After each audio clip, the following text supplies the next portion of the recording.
après la COVID-19 aiguë.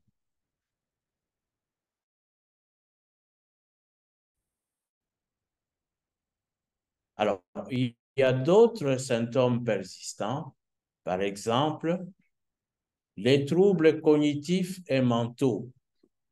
Il y a des gens qui n'arrivent plus à se concentrer. Il y a des gens qui vont parler d'un brouillard cérébral.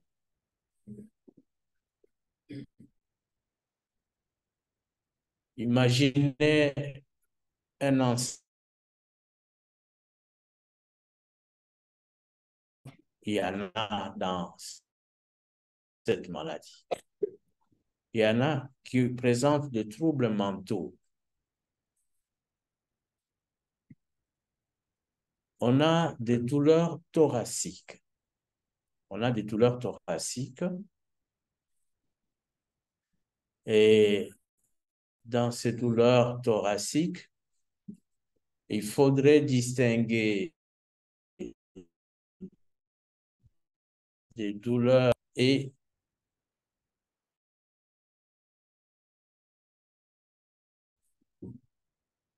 cela peut aider à comprendre mieux et à demander des examens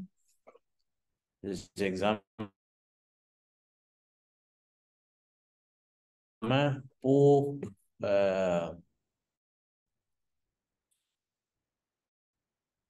prendre en charge correctement le malade. Des myalgies, des dysfonctionnements au niveau de l'odorat et du goût. Il y a des malades qui peuvent présenter la toux et des problèmes gastro-intestinaux et aussi cardiaques. Voilà pour les symptômes les plus fréquents. Nous avons parlé, je ne sais pas si j'en ai parlé, il y a aussi des troubles de sommeil, de l'angoisse, de l'anxiété.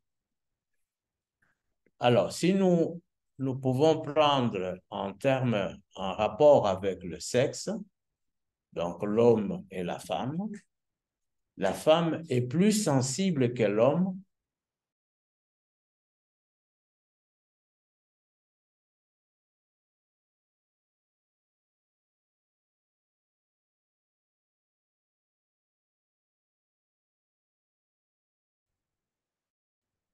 Donc, je disais que si nous considérons l'homme et la femme présentera beaucoup plus de problèmes d'anxiété, d'angoisse et des troubles du sommeil.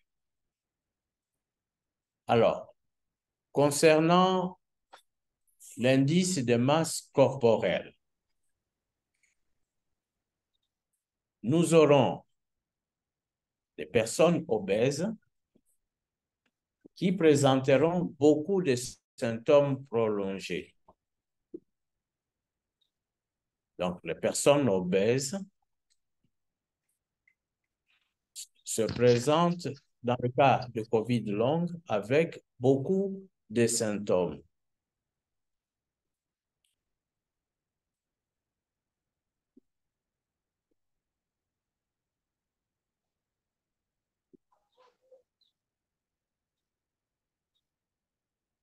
On peut avancer? Alors, dans le contexte africain, ici, je voudrais insister tout simplement que le fait d'avoir la COVID-19 ou la COVID longue ne doit pas nous faire oublier le contexte culturel. Donc, si les maladies sont universelles, mais les maladies sont d'abord locales. dans notre milieu, il n'y a pas de mort, il n'y a pas de maladie qui arrive comme ça. C'est toujours lié à quelque chose. La sorcellerie, les empoisonnements. Et on a eu des problèmes avec telle personne qui m'a dit, on verra. Hein? Le mot on verra sera à la base de tout ce qui arrivera plus tard. On va tenir compte de ça. Il m'a dit un jour, on verra. Donc, le domaine où le contexte culturel pèse beaucoup dans ce que nous avons. Donc, nous, les personnes, les professionnels de santé, nous devons tenir compte de tout cela et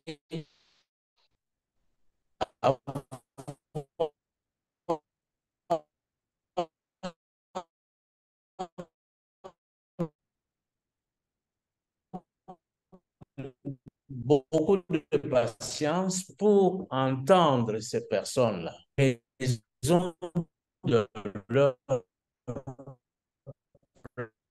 plainte. Les accompagner parce qu'ils sont de COVID-19, il est content, il est sauvé, et puis il rechute. Les mêmes plaintes qu'il avait reprennent. Mais qu'est-ce qu'il va dire? Je suis ensorcelé. Hein? Il y a ceci, il y a cela. Donc, c'est à nous de les accompagner correctement. Voilà pourquoi j'ai mis le contexte africain pour insister sur le contexte culturel. Il y a un autre problème qui s'ajoute, les chambres de prière. Pour toute chose, on va aller d'abord dans la chambre de prière et ensuite on va aller chercher de l'aide chez les médecins. On vit qu'on n'a plus de fortune, on a tout donné chez les pasteurs, chez ceci, cela, alors quand ça ne change pas, on va vers le médecin. Donc voilà notre contexte.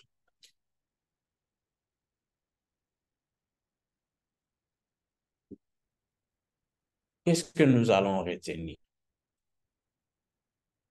de la COVID longue? La COVID longue.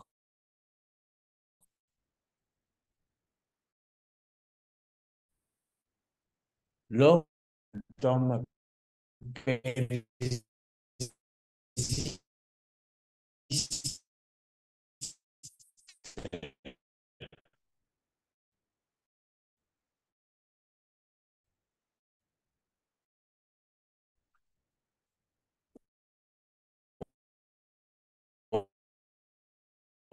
au-delà de 12 semaines. 12 semaines à la COVID lorsque reviennent après la guérison du malade. Donc, après le rétablissement, oui. Arranger cela. Alors, si nous comparons l'homme et la femme, si nous comparons l'homme et la femme est plus susceptible que l'homme et se plaint d'anxiété, de troubles de sommeil, d'angoisse. OK. Va présenter plus que tout autre les symptômes prolongés que nous avons décrits. Voilà les 3 éléments que nous pouvons retenir, ou les 4, sur la COVID longue. Ainsi, donner les grandes lignes préparées pour vous, je n'avais pas l'intention de le faire, mais le fait que beaucoup d'entre vous n'étaient pas hier au webinaire, on était obligé de reprendre le tout. Maintenant, nous allons prendre un cas clinique. Et à la lumière de ce que nous venons de suivre, nous allons voir si ce cas entre dans les critères de la maladie ou pas. Alors, nous allons donner la parole docteur Christian pour qu'il nous présente le cas en question.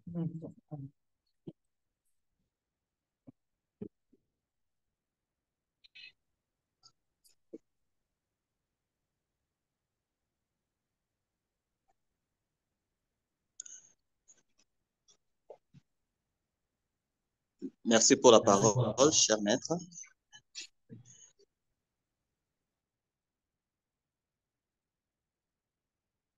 Encore une fois, bonjour à tous. Comme le professeur Boulaboula vient de le dire, nous avons essayé de vous présenter donc un patient qui a été reçu dans notre hôpital ici, l'hôpital provincial de Bukavu, c'est au site Kivu en République démocratique du Congo. Il s'agit d'un patient de 53 ans.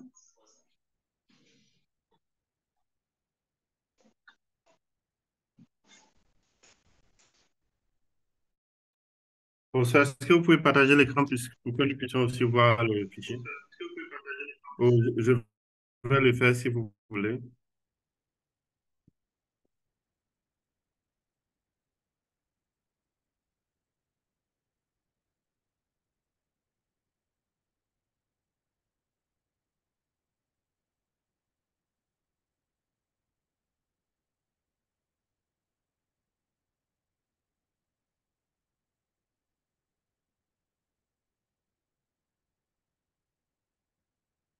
Vous m'entendez?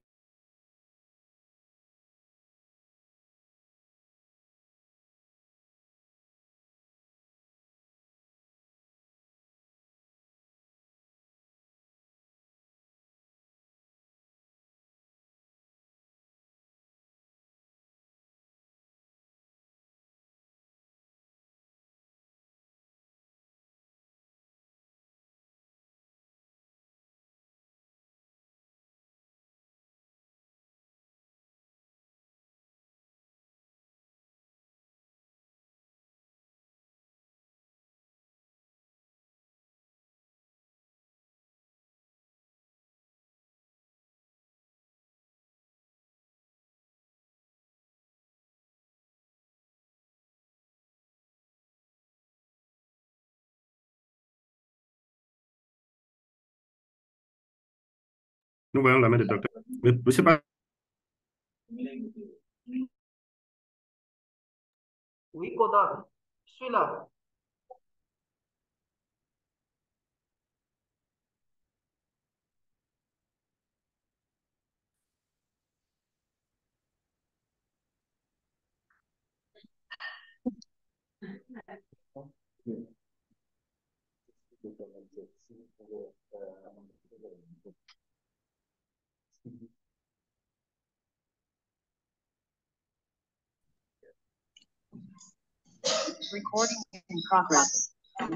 Oui, docteur, vous pouvez poser la question.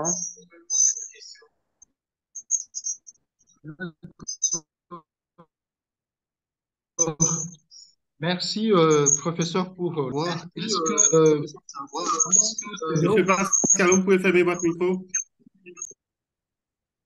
Je vous ai passé une.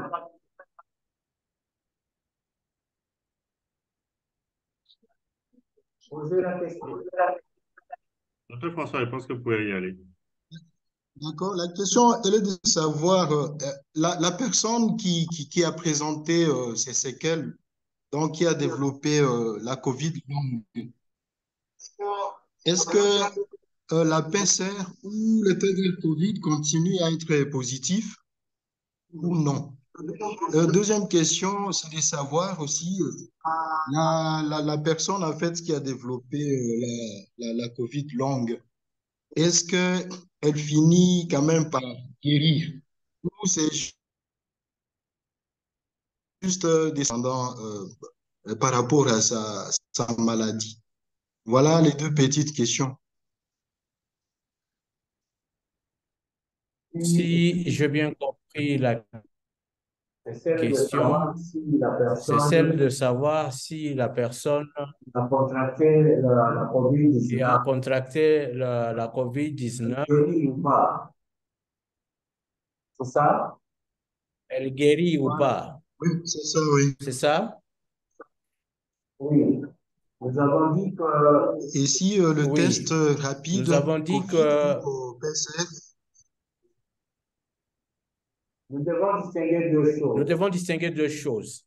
De toute De infection toute infection contractée qu'on contracte les individus ou les les sujets, individus ou les sujets, ces personnes peuvent ces guérir. personnes peuvent guérir, mais garder dans, au niveau sérologique les anticorps de la maladie.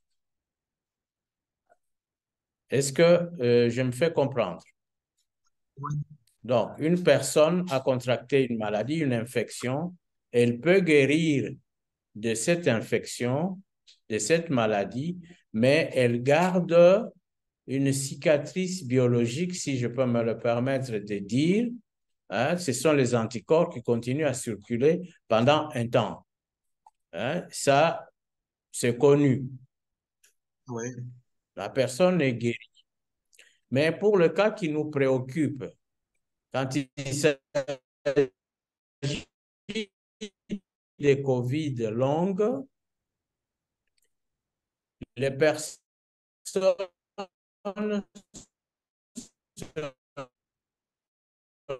retrouvent parmi les personnes qui se sont rétablies, mais qui encore, ça peut être un symptôme, ça peut être deux, ça dépend d'un individu à un autre. OK. Voilà ce que je pouvais dire à vos deux questions. Je ne sais pas si j'ai été explicite. Oui, je crois que ça, c'est la première, c'est une des questions. Je ne sais pas si... L'autre question, c'était de savoir si on fait le test rapide de COVID ou bien la PCR pendant que la personne présente encore des symptômes. Est-ce que c'est positif dans ces cas-là ou c'est négatif en fait? Ça, l'autre partie des questions.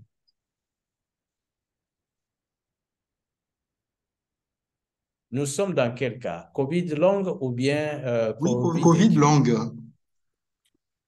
COVID longue. Oh, Oui, si cliniquement,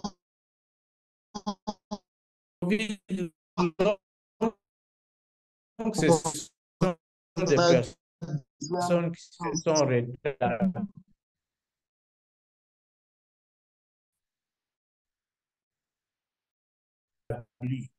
si complémentaire. Et des connexions. Est-ce que je peux continuer? D'accord. Docteur François, est-ce que vous m'avez suivi? Oui, oui, je vous ai bien suivi. Donc, si les personnes qui font la COVID longue, ce sont des personnes qui se sont remises de la COVID-19.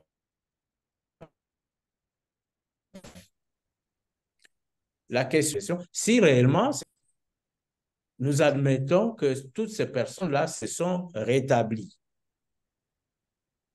Donc, c'est entre 10 et 20% des personnes qui ont fait la COVID-19 qui développent après la guérison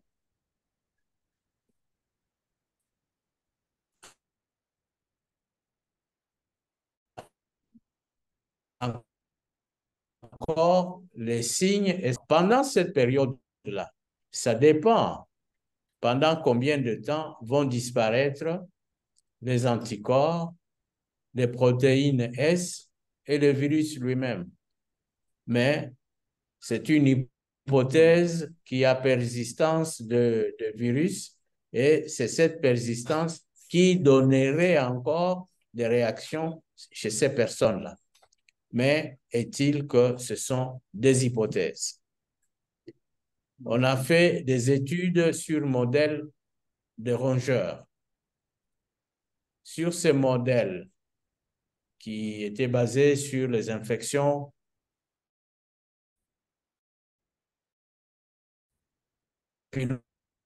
pulmonaires, et ces toxines, si je peux me les qualifier comme ça, eh bien, ces toxines ou ces anticorps, on les a trouvés encore chez les malades.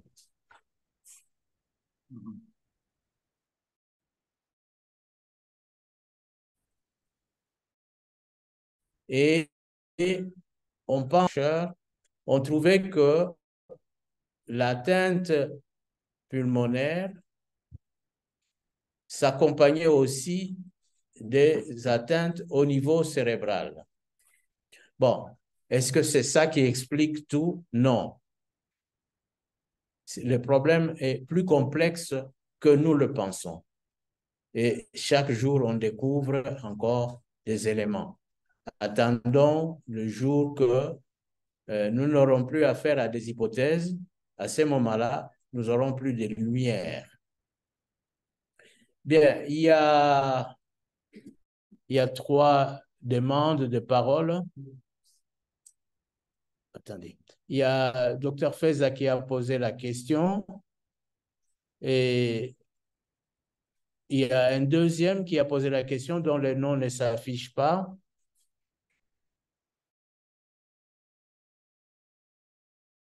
Dr. Feza qui pose ça.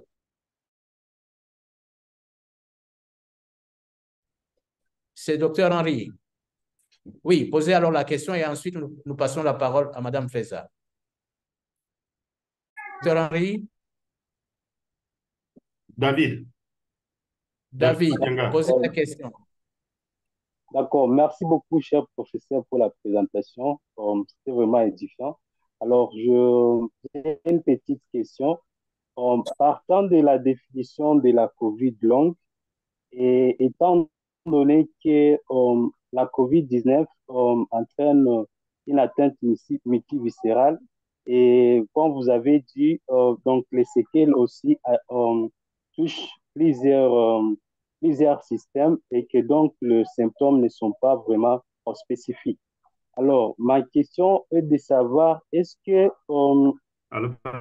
y a des éléments... Le temps que le professeur finisse la question. Arrête. Je continue?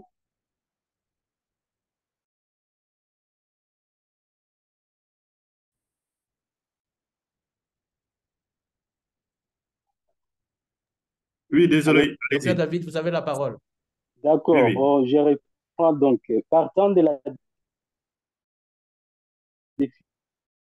définition de COVID-19 entraîne une attente multiviscérale et donc les séquelles sont aussi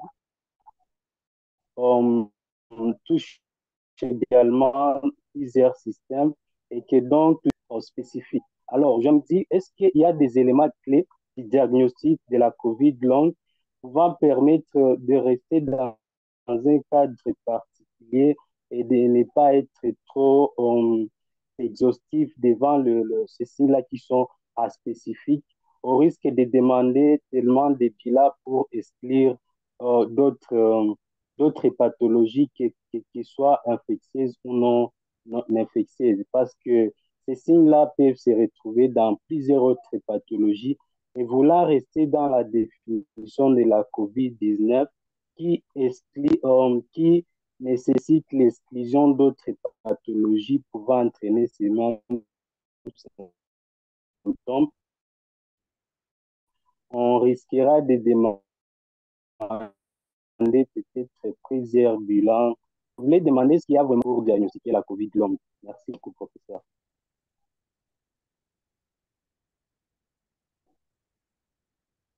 Allô, docteur David. Je n'ai pas entendu s'il y a quoi? Donc, je voulais demander s'il y a des éléments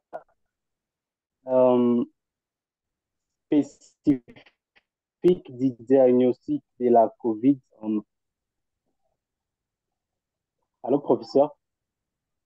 Oui, je vous suis, docteur David. Vous sortez entrecoupé, c'est pour cela qu'il est difficile de... Oui. D'accord. Vous sortez Est-ce que je peux entrecoupé. reprendre Vous la avez question? terminé? Comme ça, je peux répondre? Bon, si la question a été comprise, j'ai fini. OK. Merci. Les éléments spécifiques que vous demandez, mais le fait qu'il nous faut faire des diagnostics différentiels avec d'autres entités pathologiques, parce que dans le critère, on doit exclure d'autres causes de maladie.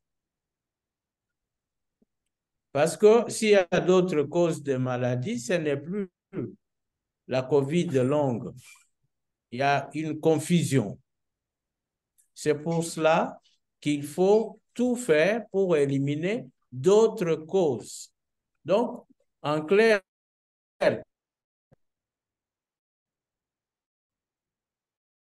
dans la COVID longue, les symptômes qui persistent,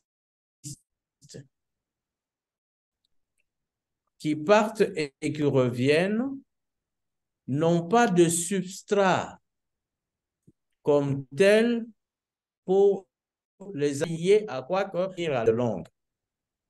Est-ce clair, docteur David? Oui, professeur, c'est très clair. C'est un oui lourd. Vous n'êtes pas convaincu?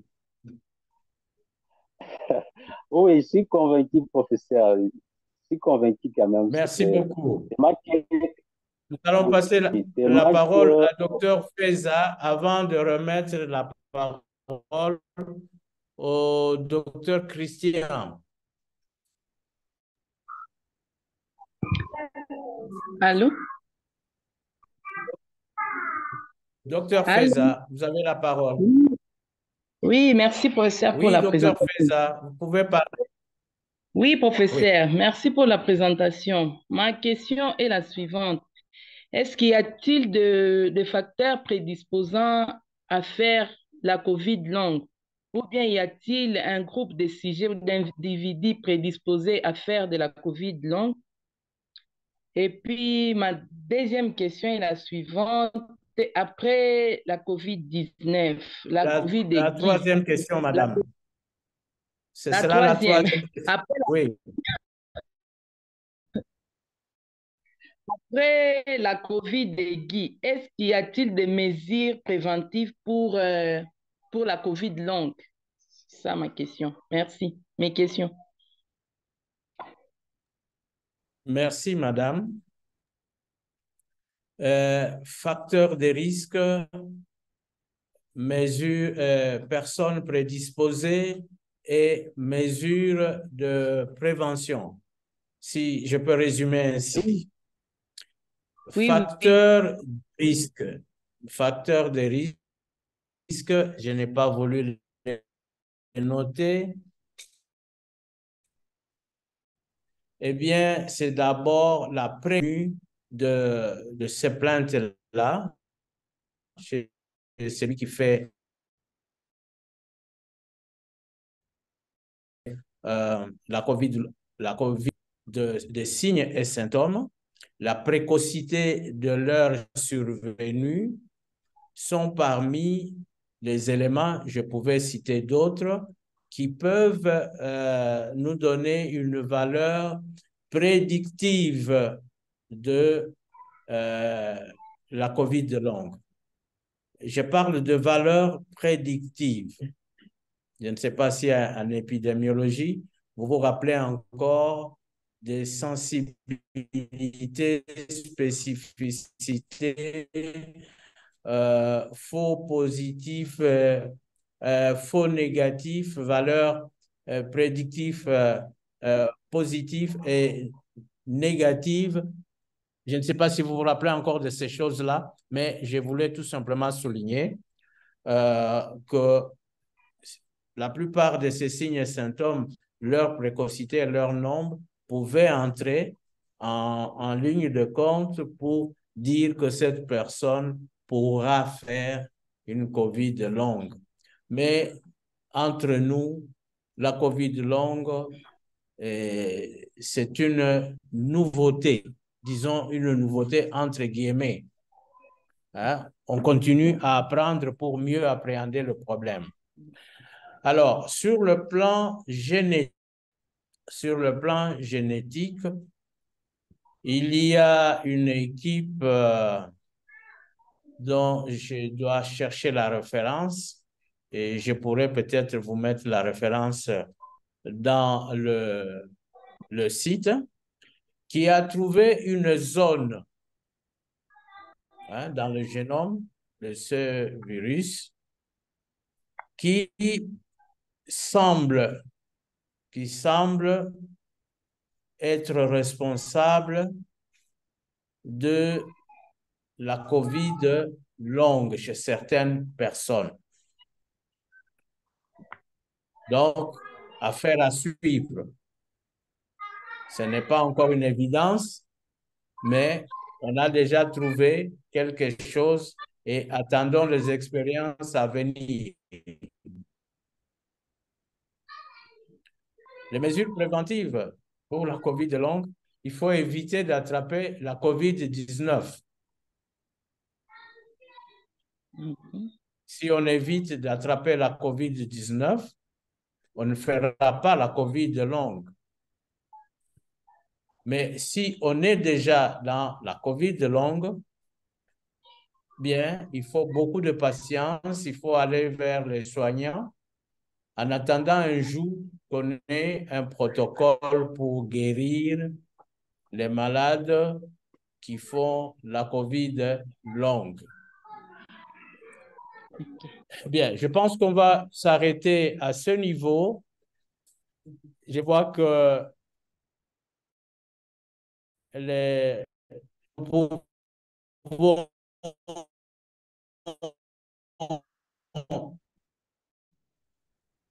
nous revenons. D'accord? Est-ce que le docteur Christian est là pour nous lire la fiche de son malade? Docteur Christian?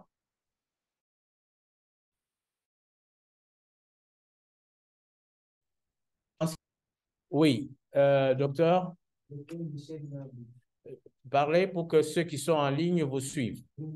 J'ai deux petites questions. La première question, je voudrais savoir c'est un argument en ce qui concerne la physiopathologie. Je voudrais savoir d'abord les arguments par exemple de l'auto-immunité. Parce que je me dis, si ces arguments pourraient servir comme mesure préventive de COVID, donc si ces arguments avec de l'auto-immunité est possible. Deuxième petite question, je voulais savoir aussi, dans la physiopathologie, on a parlé de la persistance du virus. Alors, je ne comprends pas, ces auteurs qui ont pensé à la persistance du virus se sont basés sur quoi, étant donné que quand on dit que le COVID sympathique, c'est que le PCR est déjà négatif. Alors, si on n'arrive pas à amplifier le virus, comment ils peuvent justifier la persistance du virus avec le PCR négatif? Bien, moi, je ne veux pas entrer dans le débat de ceux qui ont avancé ces hypothèses. En tout cas, quand ils avancent ces hypothèses, ils ont des arguments. Ce sont des scientifiques avérés. Ils ont des arguments. Et la proposition que vous faites du traitement aux corticoïdes ou les antiviraux, maintenant, c'est une combinaison de médicaments qu'on fait pour arriver à pour soulager le patient. Vous me suivez? Pour soulager le patient. Un protocole unique n'existe pas encore. Ceci montre la complexité du tableau clinique de ces malades et nous devons les prendre en charge au cas par cas parce qu'ils ne viennent pas tous avec les mêmes problèmes. Et quand même ils viendraient avec le même problème, ils ont des sensibilités différentes. J'ai dit hier que nous avons des maladies, mais nous avons aussi des personnes. Donc, la même personne peut venir avec un problème de paludisme, mais les 10 personnes qui arrivent, chacun s'exprimera à sa manière. Mais l'examen paraclinique va nous montrer qu'il y a du plasmodium et on donne de la quinine, tous guérissent. Et pourtant, tous se sont exprimés différemment. Donc, il y a des maladies, mais nous avons des personnes. Voilà. Docteur Mondi? Mouri. Voilà. Docteur Mouri a une question, parlez fort.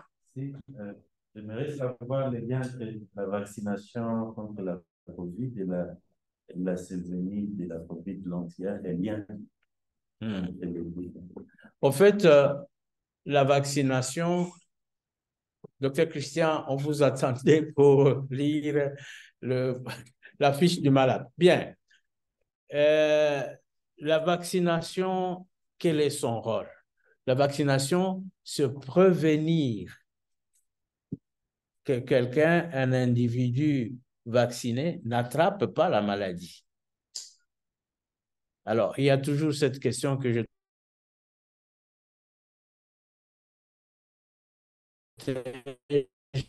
à 100%. Quelqu'un peut me répondre? Non. Il n'y a aucun vaccin qui protège à 100%.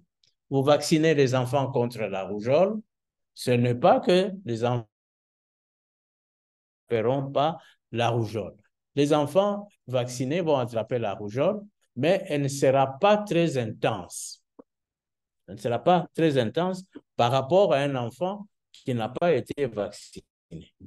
Donc, la vaccination va donner une couverture anticorps pour protéger les gens. Et plus les gens ont des anticorps, moins le virus sera transmis. Mais ce n'est pas la réalité qu'on a vue sur le terrain.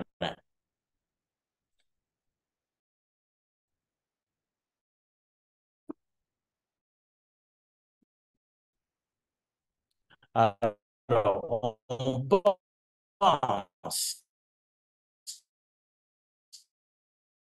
on pense que les vaccins Covid, on pense. Voilà ma réponse. Christelle, parlez fort pour que ceux qui sont en ligne vous entendent. Oui, c'était une préoccupation par rapport aux différents éclaircissements que vous avez donné, des facteurs qui vont prédisposer, qui prédisent la COVID, donc vous avez parlé de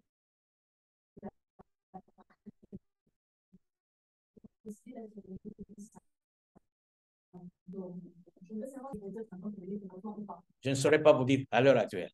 Je pense que ça va dépendre aussi d'un individu à un autre. Nous pouvons maintenant donner la...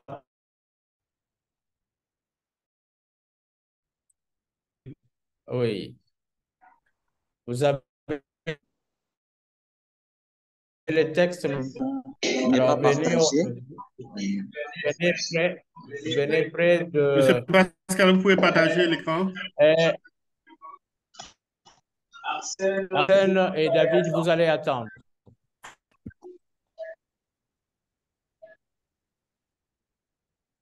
Bien, on partage l'écran.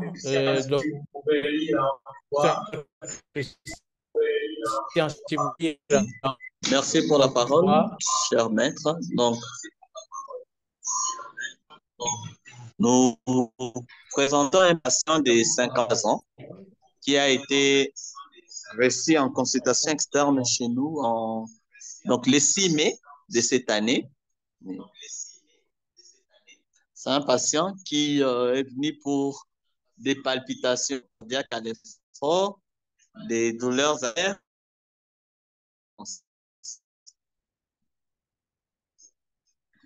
Donc, un patient qui, au départ, pesait 108 kg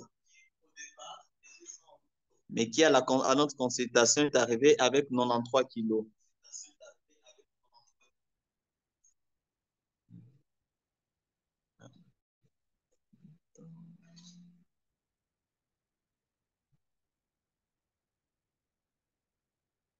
Alors, donc, comment se présenter?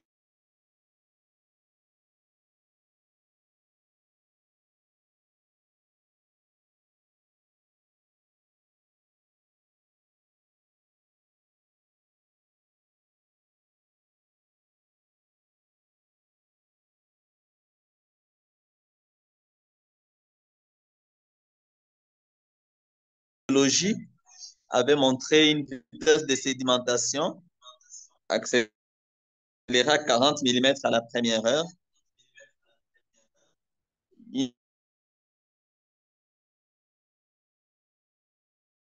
37 mg par litre. On avait les anticorps anti-streptolysine qui étaient majorés,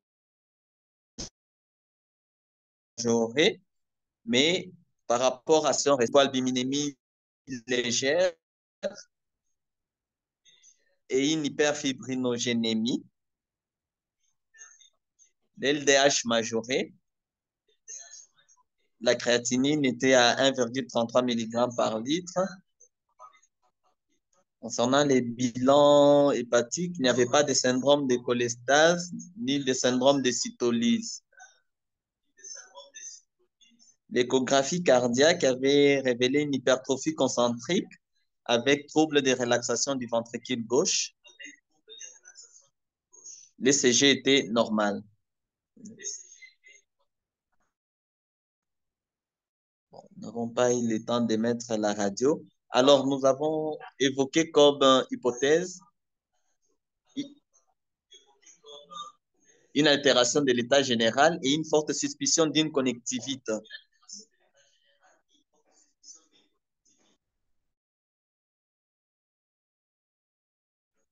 Les patients n'ont rien comme traitement et on lui avait donné un rendez-vous 4 jours après.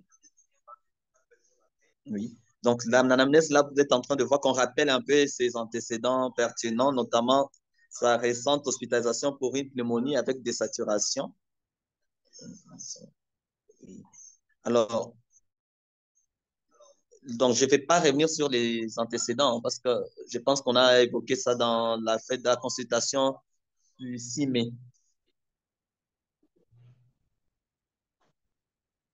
Alors, donc, il est revenu en consultation parce qu'il avait une persistance de dysphagie, cette perte pondérale et les édèmes des membres inférieurs.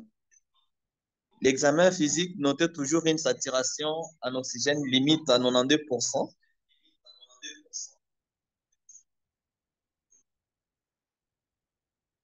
Et pour les restes de l'examen physique, on avait noté une particularité au niveau des deux éminences hypothénaires. On avait une hypotrophie et on avait quand même, il semblait avoir une hyperkératose, surtout au niveau des mains. C'est ce qui avait réconforté cette hypothèse de connectivite type sclérodermie systémique. Voilà, je crois que c'est l'essentiel pour les cas cliniques. Je vais remettre la parole au professeur pour la discussion. Merci beaucoup.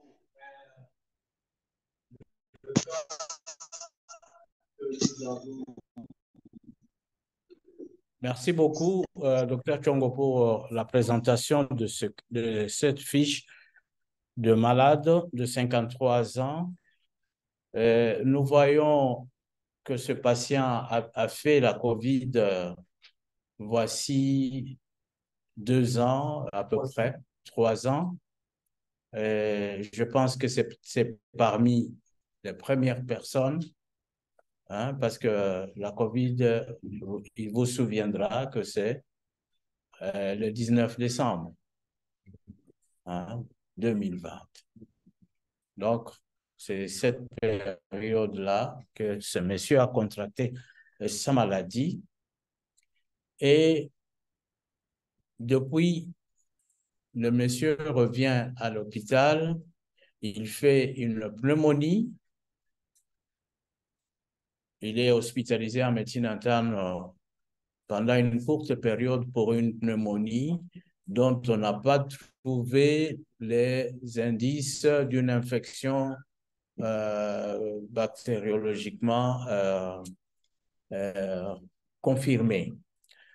Alors, ce monsieur se plaint de arthralgies. Parfois, dans les grosses articulations, dans les petites articulations, ce monsieur fait des apnées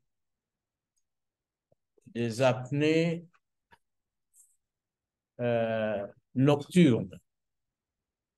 Et il a des problèmes maintenant pour manger. Il mange très peu. Ce monsieur a présenté aussi à l'examen physique des œdèmes de membres inférieurs qui prennent le godet et parmi autres signes, je pense qu'il a présenté aussi une sorte de déviation au niveau de sa figure. Il y a une asymétrie, c'est ça le mot. Il y a une asymétrie. Alors, nous devons nous dire dans tout cela, quel peut être... Bon, il a présenté des polacuries, il a des nicturies. On nous dire maintenant quel est le diagnostic de la maladie de cet homme-là. C'est un grand malade. Mais de quoi souffre-t-il? Et nous allons revenir dans le cadre qui nous occupe de la COVID longue. Est-ce qu'il répond aux critères ou pas? Allons d'abord dans ce qu'il a présenté. C'est un hypertendu, nous le savons, il est obèse, il a 53 ans, il n'est pas très vieux, vraiment pas vieux, il est jeune, mais il a fait la COVID. Il a fait la COVID. Quel peut être le diagnostic? Il fait des polacuries. Il fait des nicturies. Quel peut être le diagnostic que nous retenons? Oui, docteur. Parlez fort pour que ceux qui sont en ligne vous suivent. Parlez fort, docteur. Selon moi, le problème de ce patient, tel que je le vois, c'est la désactivation de l'intérêt toxique. C'est au fait que c'est qui constitue le problème majeur. Et la question que je me pose, on dit cette désactivation à quoi? Sachant que l'infection en SARS-CoV-2, c'est d'abord une infection pulmonaire d'abord, et que le SARS-CoV-2, en passant vers la chronicité, pourrait créer des lésions chroniques. Ça serait de savoir au moins ce qu'on a eu à la radio.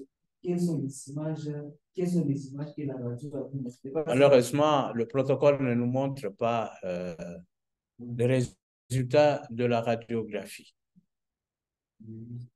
Parce que moi je m'attends à une fibrose pulmonaire, parce qu'à chaque fois, théoriquement en pneumologie, à chaque fois que les cellules pulmonaires, les cellules alvéolaires, les pneumocytes sont lésées, si le processus continue, ça évolue vers une prolifération de fibroblastes qui se différencie à myofibroblast et qui peut conduire à une fibrose pulmonaire. Donc, ces patients pourraient faire une insuffisance respiratoire chronique qui est évitable.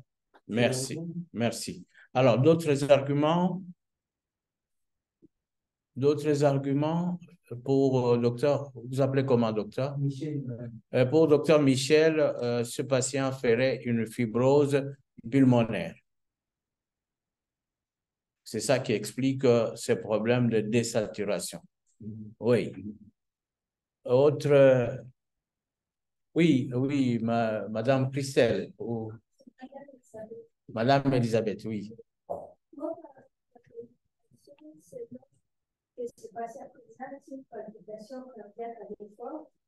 C'est deux films qui se plaignent. Associé aussi à ces événements de membres extérieurs, Oui. j'ai pu penser qu'il faisait déjà une insuffisance cardiaque. Une insuffisance cardiaque chez quelqu'un qui fait une hypertension artérielle. Alors, comment vous qualifiez ça?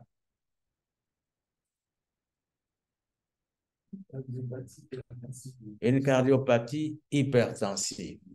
Donc, nous avons pensé à une fibrose pulmonaire, cardiopathie hypertensive, un cœur pulmonaire, ça s'éclaircit. Autre chose, il a des pollacuries et il a des nicturies. Pollacurie, nicturie. Oui. Une éventuelle atteinte rénale. Des atteintes rénales, c'est multiviscéral. C'est possible, oui. Un trouble, une dysglycémie, un diabète. Qu'on s'entende mieux. Pollacurie, nicturie. Faisons la différence. Nicturie, c'est on urine la nuit. Hein? Ça peut être autant de fois. Mais quand nous allons vers la pollacurie, ça veut dire plusieurs fois en petite quantité. Donc, si c'était le diabète, ce serait des polyuries. Pollacurie. Donc, pensons seulement à une infection urinaire possible. Infection urinaire possible. OK, nous sommes d'accord avec ça, mais il a des arthralgies, des grosses articulations comme les genoux, comme les coudes, on a dit ça, mais aussi parfois, il a des enraidissements des doigts, ou il a consulté aussi un rhumatologue. Donc, il y a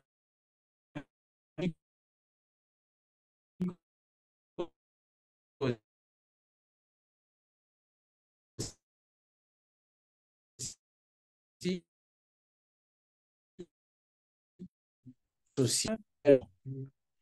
Vous liez ça à quoi? Il n'arrive pas à bien dormir parce qu'il est très gros. Il est très gros. En étant très gros, il fait le syndrome de Pickwick. Le syndrome de Pickwick. Donc, les gros là-bas, il dort, il s'étouffe, il se réveille et autant de fois, à cause de cela, il n'arrive pas à bien dormir. La journée, il va somnoler. Il sera fatigué la journée, mais aussi ça aura des répercussions sur son appétit. Sur son appétit. On nous a bien décrit qu'il a des problèmes pour manger, tout en étant très gros. Hein? Bien, tout cela, nous avons fait le contour. COVID-19, est-il dans le cas de COVID longue ou pas?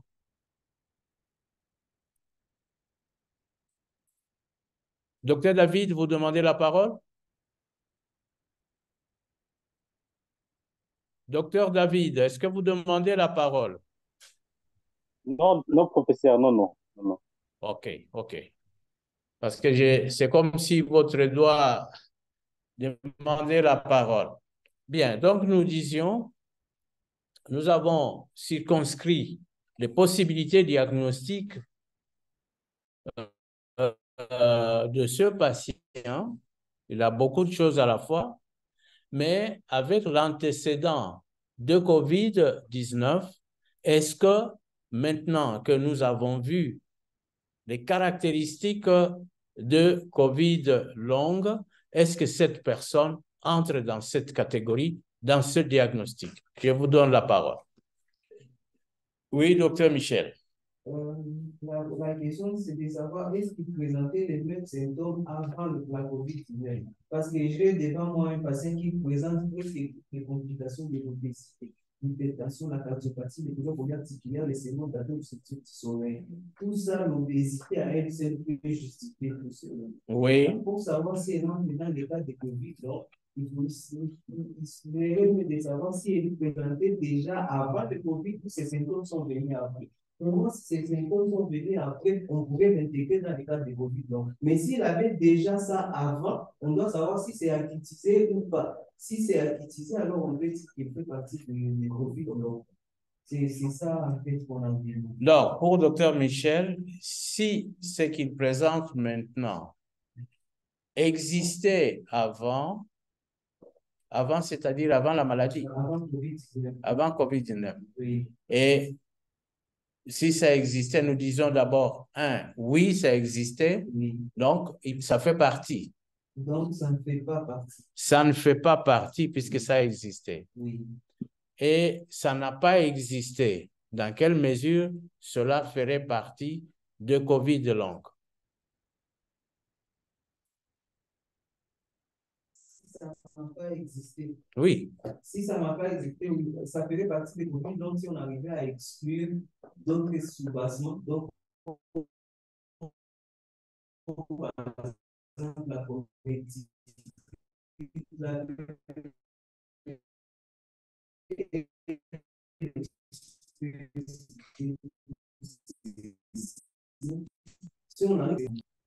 les éléments qui sont dans les critères de la COVID,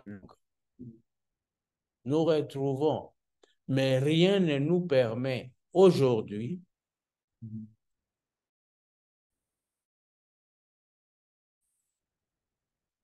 de confirmer que cette personne, par exemple, dans tout processus inflammatoire, nous pouvons avoir aussi ces choses-là. Mais il y a quelque chose que vous n'avez pas exploré. Je n'ai pas entendu parler d'un toucher rectal pour voir chez ces messieurs de 53 ans si sa prostate est augmentée. Je n'ai pas entendu quelque part où on a fait son statut immunitaire contre le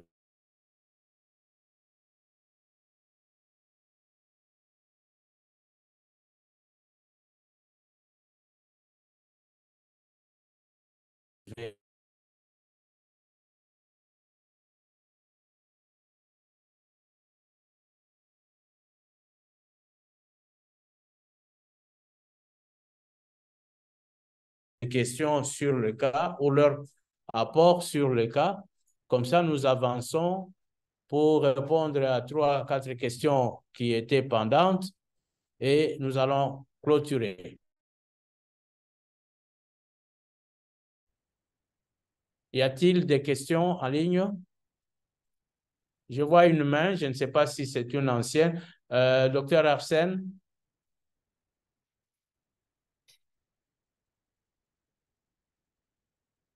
Docteur Arsène? Ah, oui. Ma question était ancienne. Ah, ok. C'était une question ancienne. Et on y a répondu? Pas encore. Ben alors, posez. Je voulais savoir la COVID-19 que nous parlons, ou la COVID longue, quand nous avons entendu de la COVID, autant des vagues, il y avait eu la première vague, il y avait eu la deuxième vague, je pense que c'est même troisième vague. C'est des vagues que j'ai... Même quatrième. Depuis mars 2020 jusqu'au temps d'installation des différentes molécules de vaccination. Parlant, on sait toujours que la maladie n'a pas de traitement aujourd'hui. Mais en suivant bien les explications sur l'évolution des COVID longues aujourd'hui, j'ai retenu quelque chose que la COVID longue peut évoluer jusqu'à une guérison totale. Alors, la question était de savoir, c'est avec quel traitement que l'on peut arriver à une guérison totale des COVID longues. Ben, aujourd'hui, on n'a pas parlé de traitement. Hein? Aujourd'hui, nous n'avons pas parlé de traitement. Nous voulions que les participants puissent s'imprégner des critères pour parler de la COVID longue. Il est vrai que les gens qui font, mais c'est pas en moins de 2 ans. Il y en a qui arrivent au-delà de 2 ans pour guérir, pour certains. Et il n'y a pas encore de traitement codifié. Il continue collage, c'est ça. Mais il y a des produits qui sont en expérimentation et qui donnent leurs preuves. Voilà. Oui, docteur, parlez fort pour que ceux qui sont en ligne vous écoutent. Merci, professeur, pour la parole. C'est docteur Salomon. Ma question est de savoir comment pouvons-nous différencier la COVID longue d'une résurgence d'une COVID aiguë? Résurgence. Qu'est-ce que vous appelez résurgence? À mon humble avis, j'attends par résurgence le retour d'une COVID aiguë chez une personne qui était guérie et qui présente de nouveau peut-être qu'un autre sérotype de COVID aiguë ou les mêmes sérotypes qu'antérieurement. Non, ce n'est pas ça. La COVID longue est considérée comme la persistance des signes et symptômes que quelqu'un qui a fait la COVID-19 continue à vivre, à expérimenter au-delà des 12 semaines. Aussi, la COVID longue, vous êtes venu en retard, la COVID longue, c'est ces symptômes-là qui ont disparu au rétablissement du malade, qui vont revenir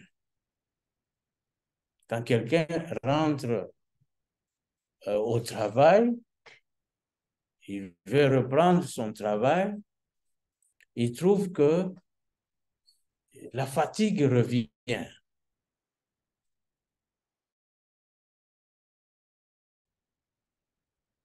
La fatigue revient, il ne sait plus accomplir ce qu'il faisait.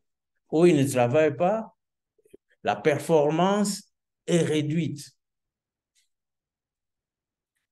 C'est aussi, la COVID longue, c'est aussi quelqu'un qui s'est senti guéri, et à un moment donné, survient l'anxiété, survient les troubles du sommeil, les troubles de concentration qu'il avait pendant la période aiguë, qui lui reviennent maintenant. Voilà la COVID longue. Mais nous allons retenir ce diagnostic en éliminant toute autre cause qui donnerait les mêmes symptômes. Donc, la COVID longue, les signes et symptômes ne sont pas liés à une cause d'une autre maladie. C'est ça que je voudrais. Il y a le problème de résistance, de persistance, il y a le problème de retour de certains signes au-delà de 12 semaines et qui ne sont pas liés à une autre maladie. Je vois une main, je ne sais pas à qui elle appartient. Est-ce que c'est Dr. David? Oui, docteur David.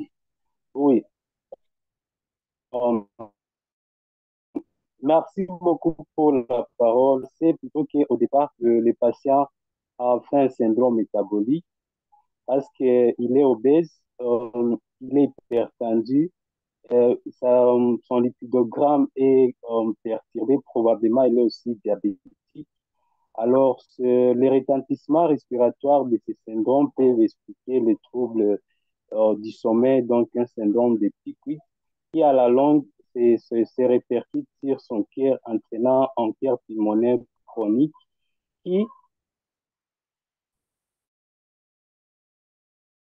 associé cardiaque et donc les édèmes des membres inférieurs. Alors, ces arthralgies peuvent aussi quelquefois être expliquées par son surpoids. Maintenant,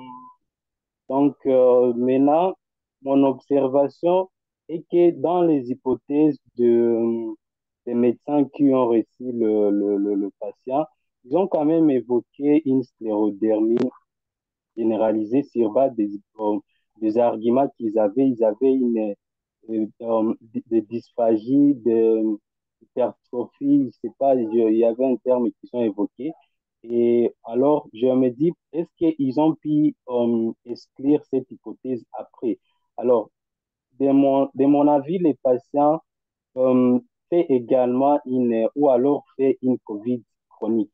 Parce qu'étant donné qu'il est obèse, avec un syndrome métabolique, il était prédisposé à faire la forme grave de la COVID-19 quand il l'a fait. Et que donc, et forcément, qu'il y a eu des séquelles. Cette forme grave a pu se répercuter sur l'ensemble de tous ces systèmes qui l'affaiblit pour le moment et que donc, ce n'est pas une hypothèse à exclure. Mais il y a des arguments à rapport à l'investissement.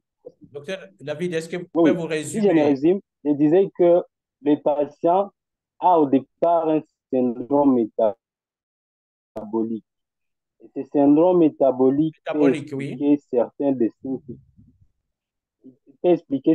signes qu'il présente, notamment les atteintes respiratoires avec ses désaturations, également les atteintes cardiaques, donc les édèmes des membres inférieurs, mais également peut-être les signes articulaires. Alors, je me disais que on pourrait plutôt aussi investiguer en faveur d'une sclérodermie systémique, étant donné que ils ont évoqué quand même les signes en faveur, notamment ces dysphagies et des hypertrophies cutanées qui n'est pas donc à exclure. Merci beaucoup. Bien, merci docteur David pour ces arguments. Et je voudrais émettre un avis pour les participants. Nous avons dans la lecture de cette fiche de maladie, on en parlait de la tachycardie à l'effort. Je voudrais introduire, je voulais dire, à l'intention des participants, la notion de POTS en anglais. POTS. Donc, P-O-T-S en anglais, donc P-O-T-S. POTS. Donc, comme en français, je vais écrire d'abord sur le papier comme syndrome. Tachycardie. Tachycardie. Tachycardie. Orthostatique. Orthostatique. P comme postural.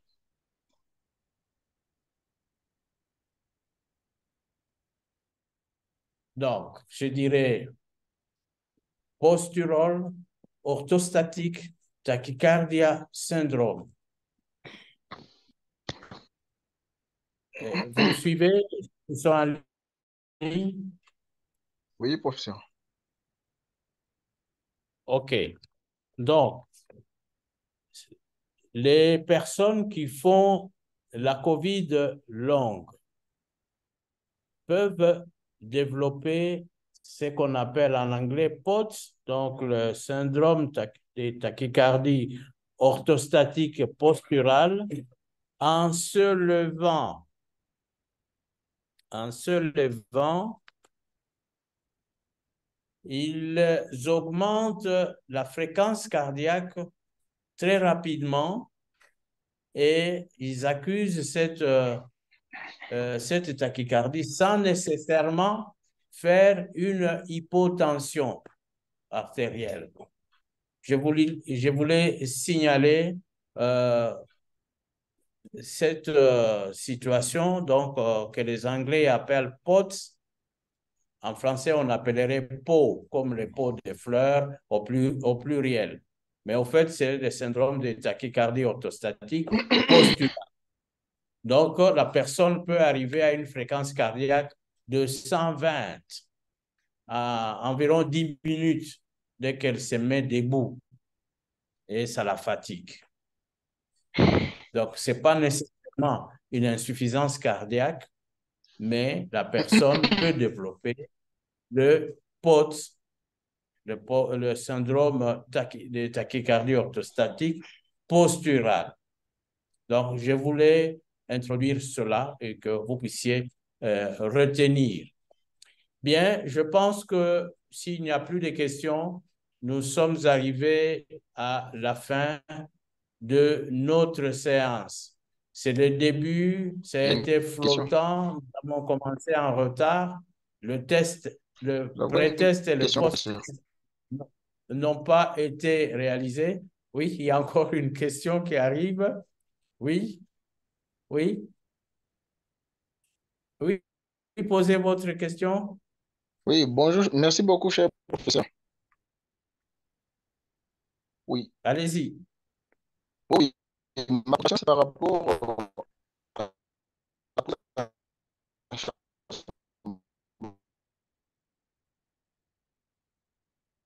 Nous avons des soucis avec la connexion. Vous ne sortez pas.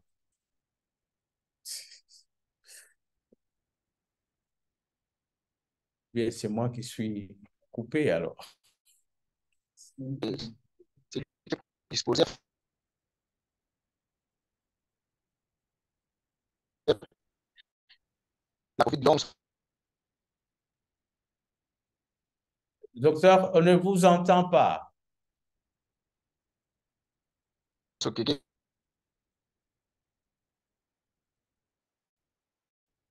On ne vous entend pas, docteur.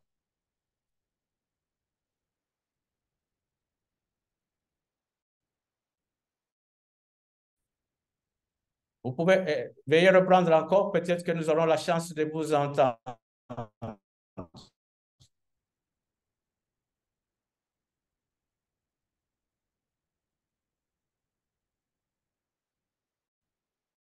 Bien, vous allez nous écrire question. Bien, chers participants, merci d'être venus et de suivre cet exposé et de discuter sur les cas qui nous a été présenté. C'était un plaisir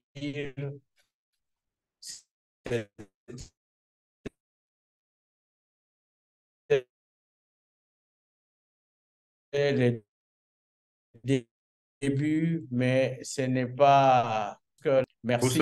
Je remercie aussi le concours. Je voulais dire que le test, oui.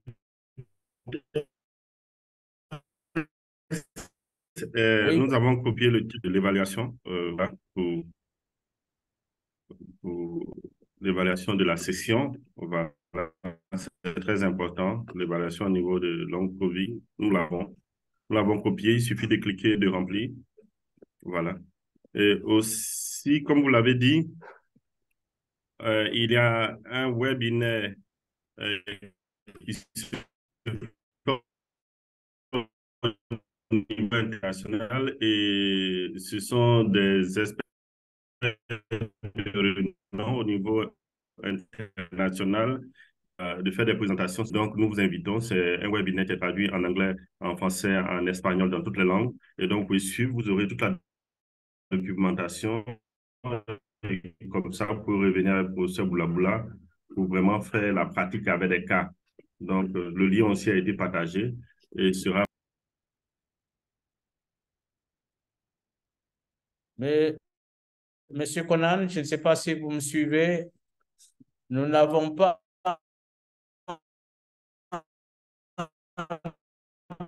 entendu la grande partie de ce que vous avez dit. Je disais que Monsieur Conan, est-ce que vous me suivez? le lien pour le test est disponible. Vous m'entendez? Le lien pour le test est disponible. Je l'ai mis dans le chat, mais aussi dans le groupe WhatsApp. Donc, on invite tout le monde à s'inscrire dans le groupe WhatsApp. Très important. Comme ça, vous pouvez échanger. Aussi, nous avons mis le lien pour rejoindre un webinaire, le webinaire global du projet COVID long. Et là, il y a toutes les présentations didactiques au niveau international avec des experts de renom qui ont fait des recherches là-dessus pour vous permettre de mieux comprendre ce phénomène. Voilà, et vous pouvez revenir avec le professeur Boula pour toujours échanger sur des cas pratiques afin de maîtriser ces cas complexes-là. Professeur, vous m'avez entendu? Oui, je vous ai entendu. Maintenant, je vais répercuter vers ceux qui sont devant moi. Est-ce que vous avez suivi ce que M. Conan a dit? Il y a un lien qui est dans le chat.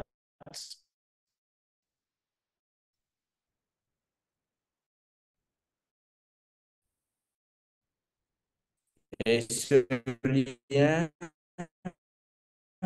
va organiser par cité partenaire, binaires qui sont en français. Non, c'est d'abord en anglais, mais il y a la traduction, l'interprétation en français, en espagnol et je pense en portugais.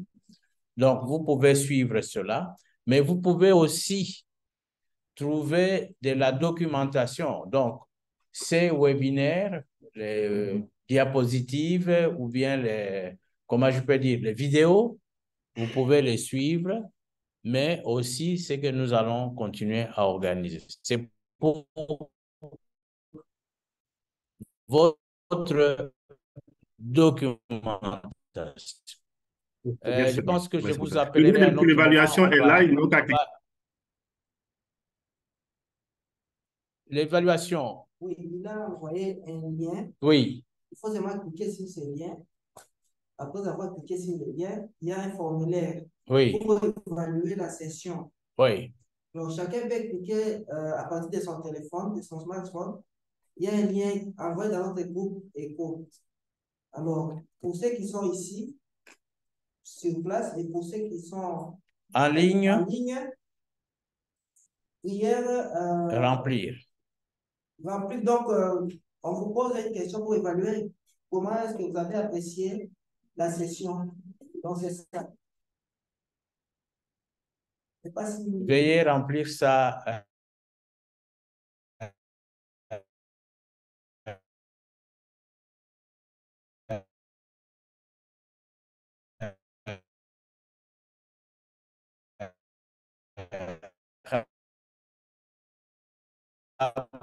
Rapidement pour ne pas oublier et à renvoyer ça.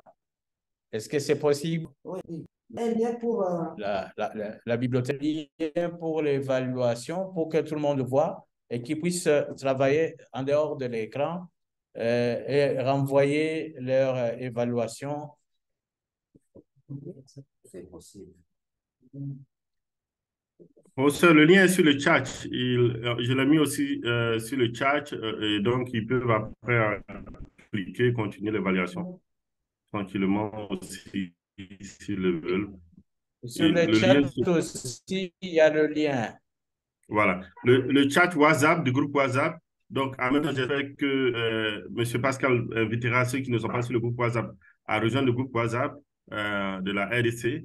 Et vous avez aussi le lien là-bas. Donc, dans le chat de Zoom et dans le chat de de la RDC. Ça s'affiche. Moi, je l'ai regardé sur le WhatsApp de COVID Long RDC. Vous pouvez voir. Voilà, le lien est là. Ici, vous cliquez. Ici, nous sommes dans notre groupe WhatsApp. Nous sommes dans notre groupe WhatsApp ici. Je ne sais pas si vous me captez. Donc, vous cliquez là-bas sur le lien. Ici, vous cliquez. Ici, nous sommes dans notre groupe WhatsApp. Donc,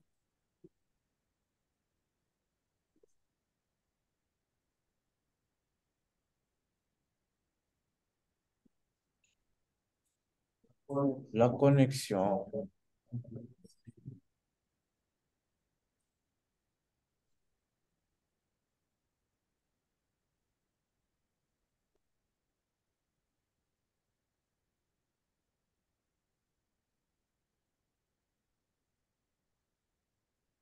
voilà, c'est ça. Voilà, c'est ça.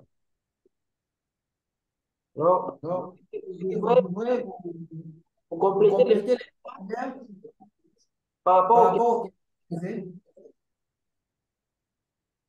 c'est juste juste une évaluation. On veut de savoir savoir votre application. compléter les Complétez les avec vos propres réponses. puis à Et la puis à fin, la fin, c'est c'est facultatif. facultatif. C'est une évaluation. C'est une évaluation. Il faut que tout le monde réponde. Quand vous dites c'est facultatif, ça veut dire celui qui veut répondre, celui qui ne veut pas ne répond pas. Ah oui. Donc, je disais, c'est par exemple, il fallait dire qu'il faut répondre ça, mais chacun avec ses réponses. C'est ça. Individuel. C'est différent. Ah, il faut répondre. Alors, il faut répondre. Les organisateurs veulent juste Les savoir. organisateurs veulent juste savoir. Je pense que c'est mieux de le faire maintenant et renvoyer parce que si vous sortez, vous serez occupé à autre chose. Oui, oui. Dès que vraiment.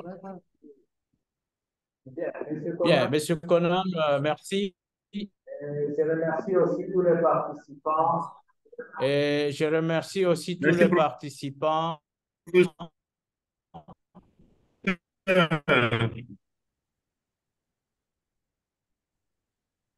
Merci pour cette résilience. Malgré les difficultés, vous êtes arrivé en belle. Bien. Il nous faut surmonter tout ça. Oui, il nous faut surmonter tout ça. Voilà. Bien, merci et bon week-end. Hein? Est-ce que Dr Michel vous avez rempli?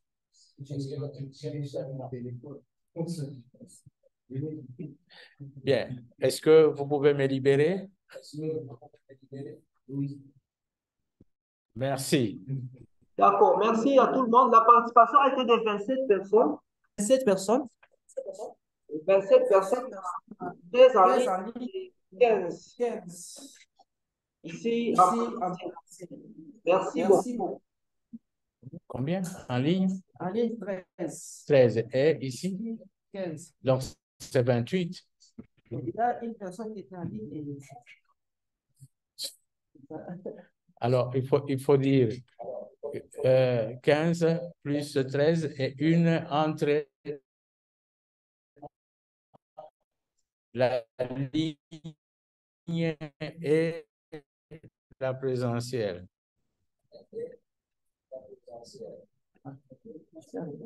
Oui, on peut arrêter.